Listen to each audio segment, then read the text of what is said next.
Alright, this is a quick look at the new chassis that I've just recently finished designing for the 89Sabers K4V2.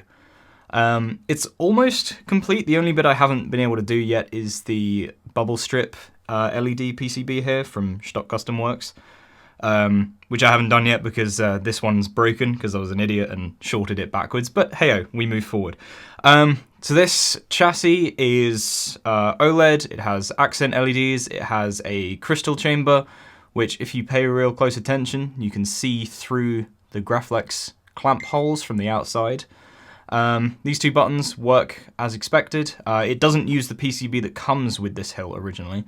It uses some of the Sabers Kenobi OWK buttons underneath this. So turning that on works as expected. Speaker hole down here, obviously in the pommel, works the way you'd expect any kind of smooth swing saber to work. So to get a look at the actual chassis, if you undo the pommel first, then this bit takes forever to unscrew. You take that off, and then right here we have the speaker, which is a Sabers 28mm high, actually not high bass, just regular bass speaker. This whole piece is magnetized on with a Stock Custom Works speaker PCB and three 4x2 or 4x1mm magnets. I can't remember exactly. This whole piece comes off separately, and I don't know if you can see there the opposing magnets on the other side. So on the back here we've got the two pins for the speaker PCB and the SD card and micro USB for the Profi board, which is kind of nice.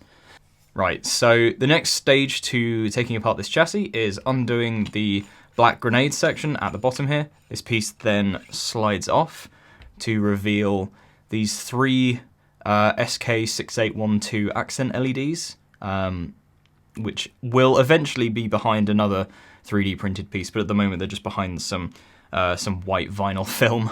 These are kind of a lazy approach, but it works. We've then got the Oled screen here with this magnetized piece over the top with some brass accents. So this piece is magnetic, and you can you see the terrible job I've done of that there, but I'll fix that in the future.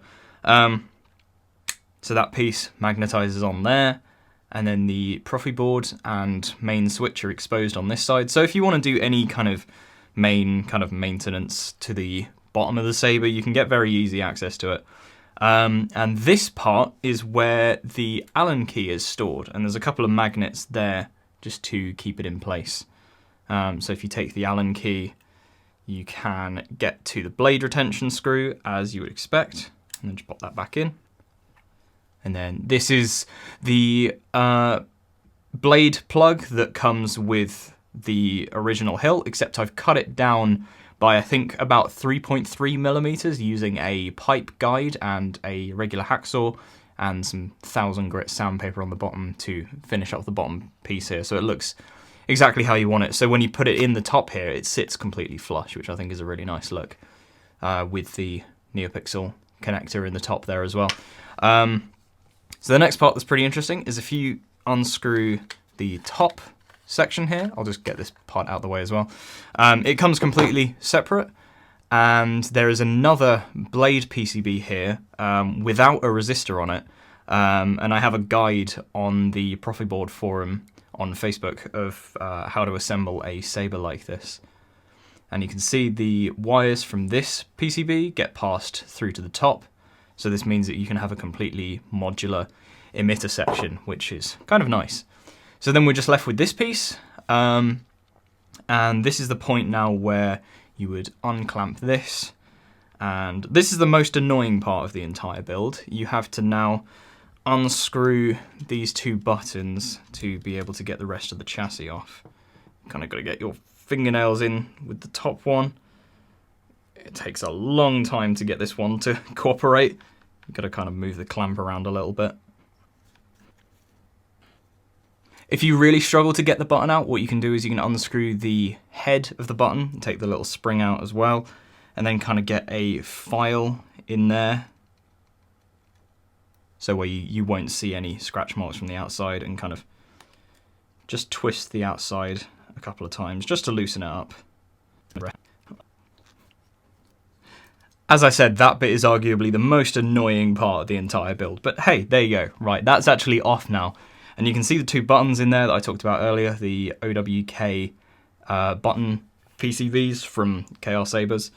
Now, I also have here the bubble strip PCB, as I said, and what I would do, had this been wired up, is I would move the clamp about this far down, and there will be a slit in the chassis here. I haven't fully worked out how I'm going to cut it yet, but there's a connection point under here, which I'll show you in a minute when we get to the actual chassis.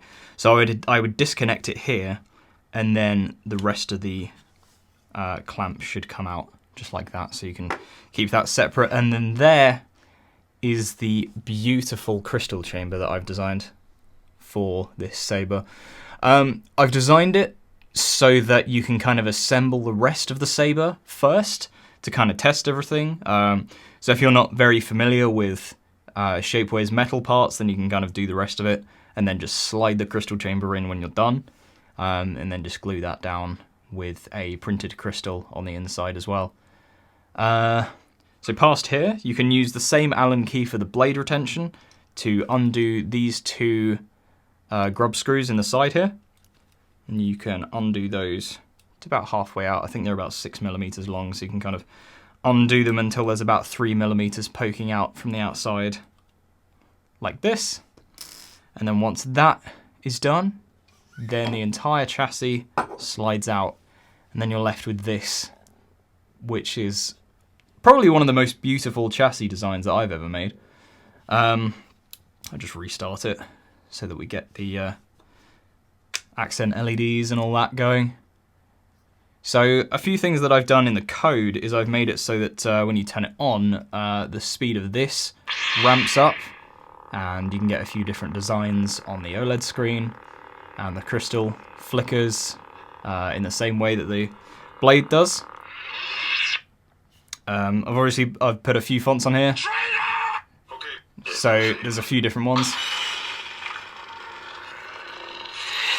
And yeah, you can see on the side here you've got that connector for the bubble strip PCB. And for now, what I've done is I've got this kind of test piece.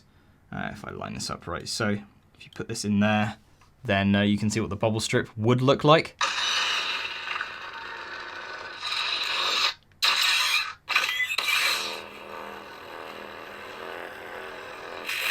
Got a few different fonts on there just to kind of test how everything will look. So this chassis has a Keep Power 18650 15 amp battery in here with a battery skin on here. That's right, so the battery skin that's on here is from Skywamper on Etsy, and they are absolutely beautiful. I've just put some clear heat shrink tubing over the outside of the skin so that it kind of forms to this textured finish that you can see in the reflection of the light there. So along with that, we've got this piece that I will replace eventually because it's got this kind of ugly slit down the side, which I wasn't intending to have, and there will be brass rods in there, like the bottom of this piece. As you can see, the cables from the top part are all hidden away nicely. They all come down these brass tubing, these bits of brass tubing that I got from the Saber Armory. There's a wire slot that kind of goes like that on the inside that goes to the rest of the Profi board. And these wires hold the, these pipes, hold the wires for the buttons here, as well as the negative and the data line for this. Any other positive line basically comes up here, and the short pin NeoPixel connector here acts as the positive bridge for the whole saber. So any positives, including the crystal chamber, the accent LEDs here, not the OLED, but any kind of LED based thing. We've got up here, we've got the Keystone battery connectors from the Saber Armory, or 89Sabers. So they fit this battery pretty snug. We've got a nice little boot animation for my other YouTube channel. And then it has these two, I believe M3 nuts on the side. I tried to find some nice looking brass ones, but I couldn't get them delivered on time, so I had these laying around, which worked out pretty well actually. I think they actually look quite nice as a kind of colour contrast to the rest of the brass. So yeah, that's basically the main chassis, and I won't lift this because the wiring job under there isn't actually, no, you know what? Yeah, it's not ideal. I'm by no means an expert saber builder, but what I've done here is I've put the data resistor for the bubble strip PCB and the main blade data. I've put them up here, which saves on a little bit of space in the profi chamber down here, because then I only needed one resistor in the bottom half, because I'm using all 4 data lines, and the profi already has a data resistor on data line 1. So I decided to basically make it so that the crystal chamber is hooked up to data 1, because that's on the that's handled on the bottom half. So it means I get a bit of extra space in here, because underneath this profi board there is a Bluetooth module that sits about here, kind of sandwiched between the Oled screen and the profi board itself, which means, you know, you can use it with the Force Sync app. But yeah, that's pretty much the saber design. Well, we've got a couple of things as well. We've got my other YouTube channel name, Cascoby, written on the side here. We've got on this, that says Diatium Power Cell in Owlbesh. But yeah, this saber design's come out really nicely. I'm considering posting the files on Shapeways, if you guys want to have a crack at this yourself. It's quite a complicated one. It's not the most complicated one, but if you're kind of mid-tier looking for a little bit more of a slightly complicated chassis, then I'd say go for this one. I'm really proud of how this design's come out. Yeah, if you guys have any questions, be sure to leave them in the comments of this video, and I will try and get back to you as soon as possible. Alright, thanks guys for watching.